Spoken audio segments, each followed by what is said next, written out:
balik lagi nih ngopi bareng penulis. Nah, kali ini saya sudah sama Mbak Windy. Ya, pasti tidak asing kan buat kalian yang biasanya nonton konten ini penulis-penulis ini. Nah, kali ini Mbak Windy ada tulisan baru dalam satu rangkaian buku rahasia dapur. Kalau di episode kemarin kita sudah sama JVV, kali ini sama Mbak Windy. Dan yang spesial di tulisan Mbak Windy kali ini ya, kalau biasanya Mbak Windy nulisnya fiksi ya. Kali ini Mbak Windy menuliskan sebuah cerita yang katanya real, guys. Realnya real apa? Juga, kan? Fiksi, Fiksi tapi kan berdasarkan dari cerita-cerita ya, orang lain kan, Mbak. Ya, tapi begitulah. sebelumnya apa kabar, Mbak? Baik, Long time no Mbak see. Bayu. Iya. Lama sekali kita nggak ketemu. Tiba-tiba mengeluarkan satu tulisan yang judulnya aku nggak hafal. Bebek Ndoro Kakung. Kalau sekilas kan imajiner kita kan pasti bicara soal bebek adalah bebek goreng, iya kan? Apalagi kan dalam satu kumpulan antologi ini kan temanya adalah rahasia dapur. Dapur bebek. Apa yang ada di bayangan? Bebek goreng, bebek Purnama sih. Tapi sebelumnya apa sih, Mbak? Maksudnya dalam tulisan itu kenapa harus menuliskan Bebek Ndoro Kakung? Iya kan? Iya. Sebenarnya saya belum membaca, ya kan? Belum membaca, hanya sekilas aja membacanya karena waktu. Sibuk sekali ya. ternyata ya. Oke. Tapi saya melihat dari judulnya aja Bebek Ndoro Kakung. Berarti kan ada something tuh. Ada maknanya. Iya, sebetulnya kalau judulnya itu aku gunakan itu judul dari merek yang sama si tokoh ini dijual. Jadi dia punya suatu produk bebek gitu loh. Oke. Itu memang berarti real. Kalau real yang diceritakan itu memang dia tuh ada mempunyai kisah tentang bebek. Ya, dia punya Kulineri. usaha kuliner lah Oke. gitu. So akhirnya ditulis dalam sebuah tulisan. Iya. Pasti ada somethingnya. Ada benang merahnya. Benang merahnya akhirnya bisa menuliskan sebuah tulisan itu. Kenapa, Mbak, sebenarnya, Mbak? Jadi begini. Kualat aja kan. Ceritanya kualat. Ini karena belum baca ya, jadi iya. Jadi nggak apa-apa lah. Belum membaca itu bukan berarti kita nggak tahu ya, tapi setidaknya belum membaca itu kita sudah tahu kisi-kisinya, bahwa apa sih dari temanya itu, judulnya apa. Oh, bebek itu luas, bisa tentang makanan juga bisa cerita tentang ini yang akhirnya seperti ini kayak gitu. Kalau dari cerita ini kan tadi kan sedikit Mbak Windy cerita adalah kisah nyata seseorang, tapi itu maksudnya arahnya lebih ke kayak iki loh, kamu kayak ini akhirnya kualat, makanya kan ojo kok ngene ke sesama makhluk hidup atau gimana. Jadi karena Bebek Ndoro Kakungnya adalah nama produk atau merek produk yang dicerita ini dia jual gitu kan. Nah, sebetulnya ceritanya berkisah tentang dari sudut pandang asisten rumah tangga yang ada di suatu rumah itu. Nah, intinya si orang yang membuat usaha ini tuh adalah menantu dari orang yang punya rumah lah gitu. Oh iya. Ya, jadi sempat terjadi akuisisi kekuasaan yang akhirnya para asisten rumah tangga itu tidak nyaman gitu. Kayak gitu ya. Jadi mulai ada gesekan-gesekan, akhirnya karena gemes dia melakukan sesuatu terhadap si bebek itu. Bukan yang di itu tadi, bukan, tapi bukan ya, bukan, berarti... tapi di belakang. Jadi terhadap masakannya maksudnya terhadap masakan. Berarti kan tetap otomatis kan dia melakukan sesuatu terus akhirnya berdampak pada usaha si nyonya rumah tadi. Oh, karena dia melakukan sesuatu ya, itu. Nanti kalau diceritain kan nggak jadi beli ya. Oh gitu. Iya, spoiler, meskipun aslinya aku ya penasaran saya ceritanya. Cuman kan kurang gitu ya, garis benang merahnya tuh kayak kurang. Berarti kan intinya kualat gitu kan? Ya, dia kena batunya lah. Iya. Gitu, makanya bener kan, setiap kita menabur pasti akan menuai hasilnya. Betul, gitu. And then awalnya inspirasinya dari mana sih, Mbak? Maksudnya dalam artian kenapa tercetus menuliskan Bebek Ndoro Kakung itu? Ya. Jadi ada yang ceritanya dia gitu kan sama aku. Terus aku gemes gitu ya. Kenapa dia kok sebagai seorang menantu itu bisa kok gitu sih sama asisten-asisten yang ada di rumah itu gitu, kok gitu sih sama mertuanya gitu kan. Jadi semacam dia ini baru datang di rumah mertuanya, lalu dia berbuat mengakuisisi gitu loh, termasuk yang biasanya tahu kayak ini ceritanya kayak UUW itu apa? Ujung-ujungnya warisan. Ya, Habis itu lebih tidak kewarisan kalau yang di sini ya. Saya lebih menyoroti perlakuan ya seseorang. biasanya kan kalau itu. perlakuan itu kan pasti ada something. Ya, dia pasti Mungkin. pada aslinya Iya. pasti sudah didasari oleh itu. Nah, benar. gitu, Sakitnya ya. so dia curhatlah ke Mbak Windy. Iya. Heeh. Curhat begitu, terus kemudian saya balik nih sudut pandangnya dari si ART ini, dari asisten Oh, itu. oke. Jadi tidak saya ceritakan dari sudut pandang si menantunya, tapi dari si ART, korbannya si ya. korbannya ini. Nah, tadi jangan misalnya kalau dalam satu rumah tuh tadinya ART-nya ada 6 gitu kan, itu lama-lama kan protol Iya, ya karena kan, nggak nggak kuat ya. bener. Nah, tinggal 2, akhirnya si yang 2 ini juga ya udahlah kita tinggal aja deh gitu, tapi kasih pelajaran dulu. Oke. Gitu. Terus Hmm? habis itu setelah itu Mbak kan ada juga cerita aku baca sekilas ada kayak ceritanya ada kekerasannya. Kekerasan terhadap si bebek. Iya. Kekerasan terhadap si bebek. Kekerasan terhadap si bebek ya. Ditampar pelan-pelan. Iya, bebeknya. benar. Itu kan mungkin dalam artian kutipan ya, tapi dalam arti Iya. itu adalah sebuah perumpamaan, Iya. ya kan kayak gitu. Kadang tuh orang tuh punya sesuatu yang dipendam, ya ketika dia itu tidak bisa melampiaskannya, akhirnya yang kena dampaknya yang tidak bersalah, gitu kan? Nah. Oke, aku paham. Terus pada akhirnya ketika Mbak Windy menuliskan cerita itu, tanggapan dari si pemilik cerita sesungguhnya? Kayaknya belum Belum tahu Iya, ya? belum tahu dia. Wah, ternyata. Aduh, jangan Windy sampai nggak- tahu ya. Windy ternyata nggak tidak meminta izin kepada yang mempunyai cerita. Tapi nggak sama persis kan? Oke, Iya. mungkin yang melatar belakangnya adalah oke lah nanti di akhiran kita belokkan kayak gitu. Oke. Jadi so cuman far. ngambil sedikit aja untuk mulai mulai nulisnya. Oke. Kesusahannya apa sih Mbak? Karena kan aku melihat rahasia dapur yang ada dalam pikiranku dulu ketika dikasih buku ini adalah rahasia dapur adalah kita menuliskan cerita-cerita bagaimana caranya kita memasak enak kayak gitu. Nggak ada sama sekali di Ternyata sini. nggak ada ceritanya. Dari semua cerita. Benar, apalagi ada yang cerita gila, mulai dari psikopat ada, mulai dari istilahnya kayak ada tuh tulisannya Bu Jani itu ada satu bagus menurutku itu tentang Yang mana? nyata tapi itu sebenarnya mitos tapi menurutku di kehidupan ini itu ada tentang Yang janur pernikahan tuh kuning. ya? Iya, Ya, itu. Itu iya. so far menurutku real tapi banyak orang yang menyebutnya itu mitos kayak gitu. Iya. Sama juga kayak tulisannya Mbak Windy. Menurutku kayak istilahnya ini perumpamaannya mungkin orang akan menggambarkan sebuah bebek adalah korban, tapi sebenarnya bebek itu cuma untuk kamuflase. Iya, gitu. iya. Karena sebetulnya jadi kehidupan di situ di rumah itu berubah sejak ada usaha bebek itu gitu loh. Jadi nah, akhirnya si bebek ini mau nggak mau kan menjadi suatu latar belakang juga dari semua problem yang ada di situ gitu kan. Kalau seandainya dia nggak punya usaha oke, bebek kan oke. mungkin tenang-tenang aja hidupnya Iya, gitu kan. so far iya. Ya, orang sudah susah-susah misalnya harus ngurus rumah masih ditambahin harus ngurus bebek, memang ya jengkel loh. Iya. Untung masih ngurus bebek, bukan ngurus babi ya.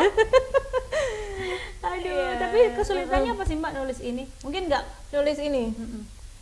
Pertamanya bingung mau nulis apa gitu kan. Kemudian saya pikir kebetulan kan saya juga di usaha kuliner gitu ya. Jadi saya mikir orang di kuliner itu kan pasti ribet gitu loh. Orang yang punya usaha kuliner Iya, tuh pasti bener. dapurnya Bener. tuh pasti mumet gitu kan, Mbak. Nah, saya pikir udah ambil ini aja deh. Kebetulan ada cerita itu, saya olah dari situ. Kemudian kan kalau nggak berakhir agak tragis gitu dalam Iya, tanda kutip bener, gitu kan bener, kurang bener. seru gitu ya. Nah, udah diginiin aja lah. Iya, benar. Ya sebetulnya tulisan saya itu masih nggak ada apa-apanya dibanding yang lain, masih lebih bagus, yang lain bagus-bagus ya. Jangan merendah. Loh beneran, jadi Jangan merendah. ya itu tadi tapi bener Mbak Wahyu, jadi tidak ada acara memasak di dalam buku ini. Iya benar. Jadi ketika Iya. saya pertama kali disodorin Bu Wina itu ngomong gini, Bu Wina, kamu jangan terkecoh dengan penampilan buku ini, tapi kamu harus baca. Nah berhubung karena kegiatan saya Iya, cukup padat, iya, jadi saya sibuk. hanya membaca narasumber saya yang akan datang. Nah kemarin itu aku lupa, tapi saya tadi sempat membaca kisi-kisinya. Awal kalimatnya sudah menarik sih. Jadi nggak terkesan kalau itu adalah sebuah permasalahan dalam keluarga. Iya. Kayak gitu. Susah nggak sih Mbak nulis kayak gitu Mbak? Jadi istilahnya kan mungkin ya. Kalau kita kan biasanya kalau fiksi kan langsung to the point. Nah ini kan kita pakai perumpamaan sebuah masakan. Jadi kan fantasinya tuh lebih gede gitu loh Mbak. Salah satu yang diharuskan sama Mbak Wina dalam penulisan cerpen-cerpen di buku ini adalah jangan sampai masakan itu menjadi satu tempelan aja gitu kan, tapi dia harus benar-benar terlibat di dalam ceritanya gitu. Jadi mau nggak mau harus ada sebab akibat yang kita tarik dari si masakan ini misalnya. Dan saya juga mikirnya gini, aku nulis ini setting Jawa Timur nih, ya kan, Surabaya pula gitu kan. Ya udahlah, apa sih orang yang cari dari Surabaya pasti bebek dong, gitu kan. Ya sudahlah, kebetulan si inspirasinya juga mirip-mirip gitu, dia jualannya ya udahlah aku masukkan saja bebek. Kalau ditanya kenapa kok Ndoro Kakung, ya memang karena kehidupannya itu di situ masih ini loh, ada unggah-ungguh gitu kan. Jadi kalau pakai Ndoro Kakung kan kelihatan ada Jawanya gitu loh. Benar. Gitu aja sih. Pesan-pesan tersirat itu agak susah dimasukkan. Tapi setidaknya tuh kan orang-orang itu sudah pada tahu kan Mbak, maksudnya dalam artian kan setidaknya itu mereka itu tahu kalau orang yang suka baca dalam buku-buku kayak gini kan dari paragraf ke-6 tuh udah paham ini arahnya kemana kayak gitu. Makanya suka dukanya nulis rahasia dapur pada waktu itu apa? Suka dukanya yang susah ya waktu nggak nemu ide itu loh. Tapi begitu ketemu, oh ya deh ini aja gitu, alhamdulillah cepet. Kalau C Vivi kan idenya dapet tapi menuliskannya iya. Saya kebalikannya itu sih. Jadi kalau udah ketemu cepet gitu, tapi kalau masih nggak tahu nulis apa ya itu bisa putus asa gitu. Jadi berhari-hari belum. Ini prosesnya butuh berapa lama untuk menulis ini? Aduh lupa. Dari sampai editing terakhir mungkin semingguan ya, dari nulis awal sampai di ini lagi gitu. Mbak Win seminggu menulisnya? Iya. Kelamaan ya? Oh tidak, itu cepat sekali. Ini kalau saya bisa 2 bulan. Loh kan satu cerpen, yang lain kan juga Mbak meskipun satu cerpen. Oh iya. Saya sudah pernah nulis sekali cerpen. Kan nulis lagi ya? 2,5 bulan. Itu pun akhirnya saya menuliskan cerita pribadi saya. Iya, curhat jadinya ya. Iya, karena saya nggak sempat berfantasi apa ya kayak gitu. Memang menurutku menulis untuk cerita fiksi itu dibutuhkan benar-benar waktu yang kosong gitu loh. Iya, beda kayak kita menuliskan sebuah biografi ataupun cerita pengalaman kita ya Mbak. Kalau aku lebih lama merenung untuk cari idenya Mbak. Hampir setiap tulisan itu seperti itu. Jadi aku sering membiarkan masih blank, ya udah aku nggak megang laptop gitu. Ketika udah ada ide tulis dulu kisi-kisinya, draftnya gitu. Nanti ngembanginnya bisa lebih cepat gitu. Karena kalau nggak ketemu meskipun ada cerita terus mau dibikin apa gitu kan nggak menarik kan. Iya. Gitu. Ini di buku ini Mbak Winnie nulis berapa? 1. Kok tumben cuma 1 Mbak? Sombong amat. Oke, ya Mbak. Kan tadi kita ngomong kenapa cuma 1 tulisan, karena sibuk banget, duduk banget. Satu aja deh. Jadi sebetulnya kan saya tuh nggak ikut jadi murid, tapi melengkapi. Oh, yang ini melengkapi, tapi memang andalan ya, jadi bisa melengkapi segala lini, iya kan? Gitu Tapi pada saat menuliskan buku, oh iya bener saya timbangannya kurang, kesangsa. Ini baratnya lah 10 kurang 1 kan ya nggak enak. Iya. Tapi ya Mbak ya, ini tuh kan cerita nyata yang difiksikan ya. Cara membumbui fiksinya tuh gimana? Membumbui bebeknya itu tadi loh supaya nggak ketampar sama telonan ya. Iki apa ceritanya? Jadi kalau cerita yang aslinya ditulis biasa kan datar-datar aja, Iya. terus ditambah sesuatu supaya dia itu lebih lebih nendang. Benar. Biar bebeknya lebih maknyus gitu kan, dibumbuin pakai konflik gitu kan, dibumbuin pakai rasa benci yang semakin mendalam. Ya Allah. Seperti itu. Sifar Mbak Win. Itu kan tokohnya bukan Iya saya. benar. Iya. Oke, tapi ya lumayan ya, luar biasa ya. Kenapa ceritanya kok screamy gini ya? Yang satu psikopat, yang ini semua perasaannya. ya lumayan sih. Kalau untuk orang-orang yang belum pernah memiliki suatu problem kan, ya kayak oh gini ya ternyata problemnya kayak gitu. Jadi lebih kepada ini loh, lebih kepada kapan lagi kita bisa ngerjain orang kalau nggak dicerpen? Oh iya benar. Kalau di Benar. dunia nyata kan nggak Benar. bisa gitu Benar, ya. benar. Kita mau balas dendam dicerpen aja. Benar sekali. Sip. Aduh, Tapi tolong kalau- itu jangan ditiru ya prinsipnya. Kita tuh bisa balas dendam. Semua orang bisa balas dendam, tapi dengan caranya masing-masing. Iya. Salah satunya adalah menulis buku. Itu hal yang positif, bener kan? Tolong ya jangan mendendam kalian. Iya. Enak Ditulis loh nanti Mas. Wah, tapi kalau secara benang merah garisnya, pesan apa sih yang disampaikan dalam tulisannya Mbak Windy kali ini? Si bebek ini. Aduh, bebek bayanganku lo nanggone bebek Purnama terus. Waduh. Dengan saus kuningnya, sambelnya yang endorse habis-habisan iya, ya. aduh. Itu yang paling enak ya. Yang enak ya, dan yang enak itu menurutku yang di Keputaran. Apa Mbak benang merah dari itu Mbak? Pesan yang diambil dari tulisan Mbak Windy kali ini? Apa ya?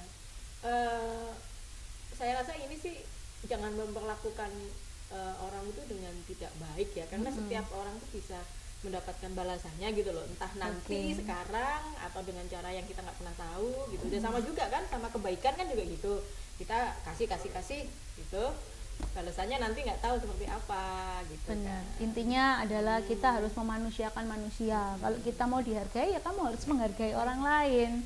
Kamu jangan apa ya, istilahnya kamu menabur baik ya hasilnya baik. Kalau kamu menabur jelek ya hasilnya akan jelek. Bagaimana? Sudah sangat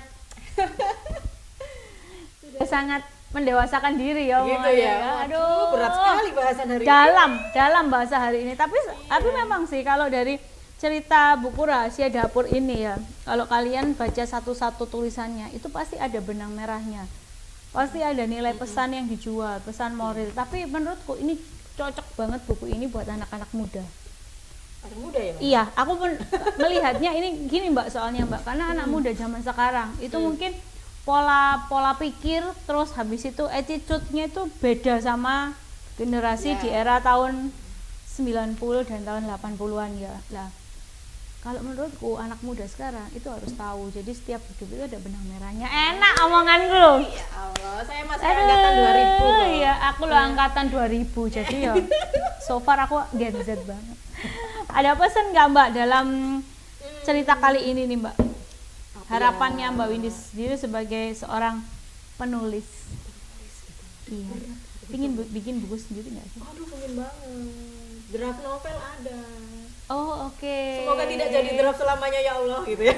Amin. Tai wangi ta Mbak lo. Tai wangi ta Mbak, tai wangi ta, tai Seneng wangi gitu ya. doa Aduh, ya doa kan? gitu ya. Mohon doanya gitu ya. Iya benar. Jadi selama ini nulis cerpen terus gitu kan, pingin banget bikin buku sendiri. Oke, Mbak Win jangan kayak saya ya.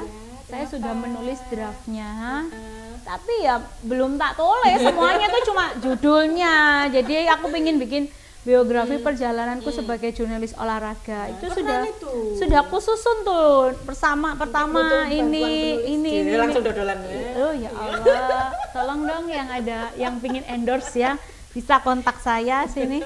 Saya sudah ada draft judulnya, jadi saya sudah judulnya ini nanti tinggal cerita aku ya kan. Iya. Aku males ngetiknya, bener nggak sih Mbak? Kendala utama seorang penulis adalah ketika kita ya fantasi itu udah ada, tapi ketika kita melakukan eksekusi malas. Aku soalnya seneng banget deh. Oh, Tahu. karena aku setiap hari mengetik, akhirnya aku malas banget. Beda mungkin ya. Benar. Oke. Serius ini. Harapan Mbak Windy nih. Buat apa? Buat saya apa buat bukunya atau buat Dua-duanya, buat bukunya iya, untuk pribadi Mbak Windy yang mau melaunching novel. Amin. Duh, kapan ya novel? Ya harapan buat saya semoga saya tidak pemalas dan menyelesaikan novelnya gitu ya. Terus itu aja sih Mbak, kalau harapan buat para penulis buku ini pasti ini keren-keren semua teman-teman yang di sini nih. Aku tuh salut sama mereka. Bagus banget tulisannya. Terus apa ya?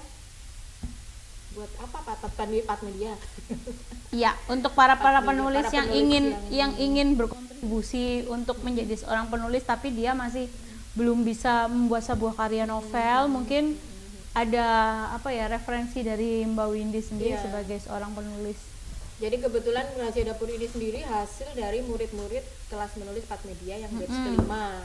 Sekarang udah sampai batch 7 di kelas menulis cerpen itu, dan untuk batch 8 ini benar-benar kita geser jadi kelas untuk pemula, Mbak. Jadi nggak ada tugas akhir seperti membuat buku, nanti baru batch 9 ada lagi. Jadi yang batch 8 ini benar-benar belajar dari dasar, belajar tentang anatomi cerpen, terus menyusun kalimat, terus menyunting. Gitu. Karena itu kalau dasarnya nggak kuat, biasanya harus kedodoran waktu bikin begini. Itu dengerin untuk anak-anak yang ingin hobi menulis. Sebenarnya hobi itu banyak, tapi keinginan itu yang harus digali dan istiqomah. Oke. Niat sih ada, cuman eksekusinya tuh yang masih belum menemukan sebuah keluar biasaan. Jangan biarkan jerat tulisanmu jadi debu. Sampai hilang tulisan kertasnya. Ya Allah, Mbak, aku terima kasih banget ya udah ngisi, datang jauh-jauh bikin podcast. Oke, Mbak, aku tunggu tulisan berikutnya yang lebih menantang dan lebih lucu lagi. Sampai jumpa, jangan lupa kalian tonton terus channel YouTube Berita Jatim TV. Terima kasih.